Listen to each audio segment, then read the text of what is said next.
পাশের দোকানে জাস্টিফাই করে দেখলাম প্রত্যেকটা জিনিসের দামই না বেশি ধরছেন।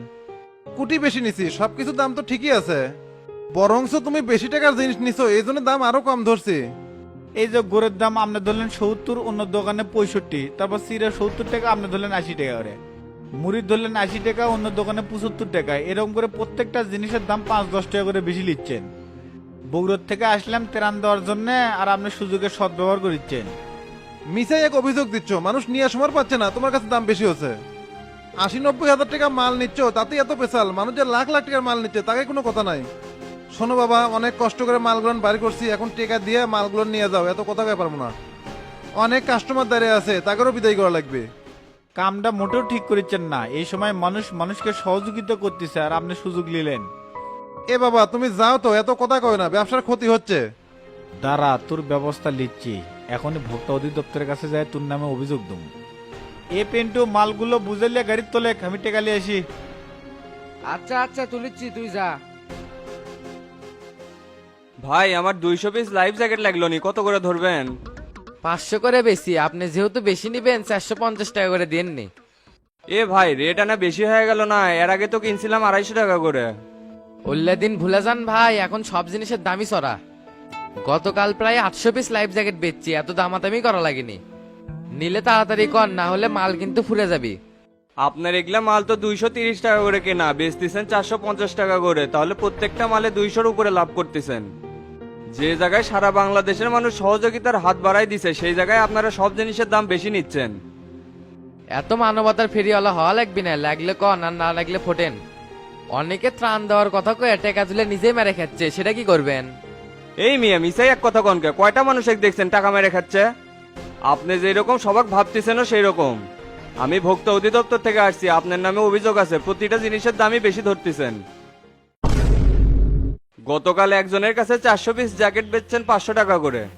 এই দুঃসময় জিনিসের দাম বেশি নেওয়ার জন্য আপনাকে 50,000 টাকা জরিমানা করা হলো। স্যার আমার ভুল হয়ে গেছে, মাফ করে দেন, আর কারো থেকে বেশি নেব না। আপনাদের মতো মানুষের ক্ষমা নাই, এই ভুল থেকেই শিক্ষা নিতে হবে। যে জায়গায় ছোট ছোট বাচ্চারা জমানো টাকা নিয়ে এসে দিচ্ছে, সেই জায়গায় আপনারা আরো দাম বেশি নিচ্ছেন। এই যে আপনাকে রিসিপ্ট দেওয়া হলো, 5 মিনিটের মধ্যে টাকা পরিশোধ করবেন, না হলে দোকান সিলগালা করে দিব। আচ্ছা স্যার, দিচ্ছি।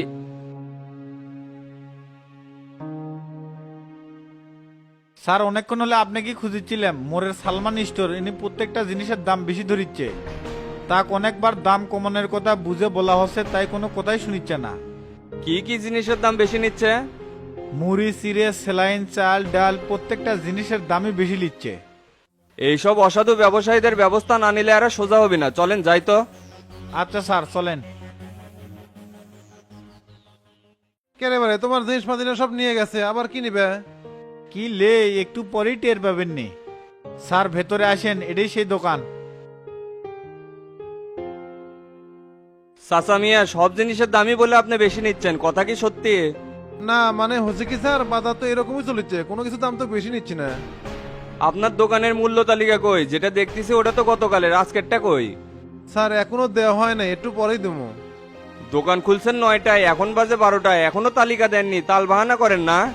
আর এই ছাত্রদের কাছে যে মাল বিক্রি করছেন, মেমো দেননি কি জন্য? খালি একটা সাদা কাগজে লিখে দিছেন, যেখানে কোনো দোকানের নাম নাই, তারিখ নাই, সিগনেচার নেই, এগুলো তো আইনি অপরাধ। না মানে হচ্ছে কি স্যার, ওই ফর্দি তো আমি করি নাই, ছাত্ররাই করছে। মিথ্যে কথা কয়েন না চাচা, এই ফোর্ট আপনি নিজে করছেন, এখন স্যারের দিকে উল্টা পাল্টা কথা করছেন, তাই না? বারবার বোঝানোর চেষ্টা করছি যে পাশের দোকান থেকে খোঁজ নিয়ে যাচ্ছি, আপনি কোনো কথাই শোনেননি। না মানে হচ্ছে কি স্যার, এই ফর্দি আমি করি নাই, দোকানের চেংরা করছে, ওই তো জিনিসপাতির দাম ঠিক মতো জানে না।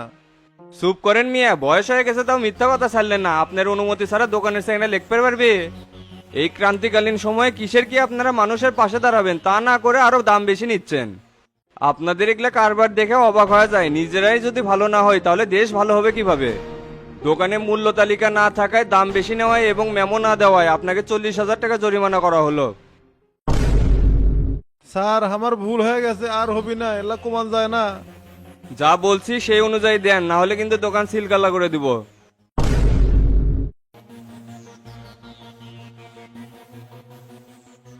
এই ধরনের অনেক অসাধু ব্যবসায়ী যারা এই ক্রান্তিকালীন সময়ে জিনিসের দাম বেশি নিচ্ছে, আসলে তাদের মধ্যে কোনো মনুষ্যত্ব বোধ নাই। আমাদের কাছে এমনও নিউজ আছে 5 টাকার মোমবাতি 15 টাকা নিচ্ছে, অনেক নিত্য প্রয়োজনীয় জিনিসের দাম বেশি নিচ্ছে। এগুলো কি মানুষের কাজ হতে পারে? সবাই যে এমন করতেছে তা না, অনেক ভালো দোকানদার আছে যারা কম দামেও জিনিস বিক্রি করতেছে।